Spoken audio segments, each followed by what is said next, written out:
Hi guys, welcome back to another Rick the Spud's mechanic video. I'm not a mechanic. However, if your car is losing coolant but you don't think it's leaking coolant, it's probably a very simple fix. So this is my 20-year-old or 2004 Mazda MX-5, which did get some abuse at the weekend, I'll be honest.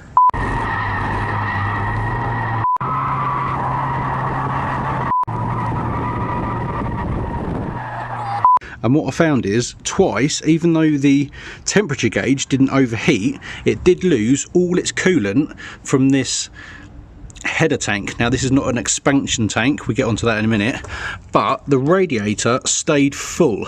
Now basically this pipe goes all the way to the header tank, and if this radiator cap senses too much pressure, it releases the pressure to stop something else in the cooling system blowing. But because this radiator cap is 20 years old, I think it's got a bit weak and it's actually let the pressure out of the system before it's actually got too hot. So what happened is this cap opened when I put the bonnet.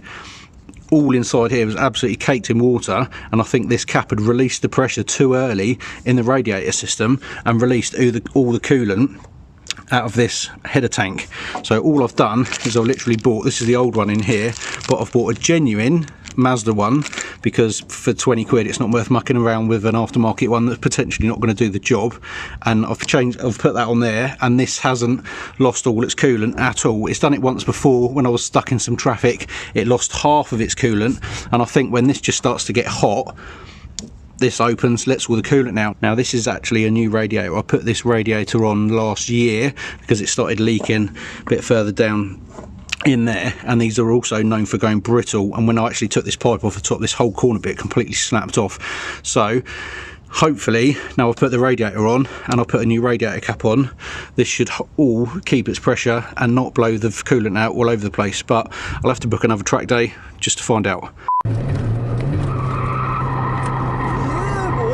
Now there is a difference between a header tank and an expansion tank. Now if you've got an expansion tank, then this whole system is pressurized, and if this is just a header tank, then this isn't pressurized. So this is literally, you can just pour water in there and that's never pressurized, and the pressure is released from here. If you've got an expansion tank, then this cap, you have to like wind the cap off loads, and that is actually pressurized as well. So that's a completely different system. So this may not fix your empty expansion tank, but if you've got an empty header tank, then this should fix it.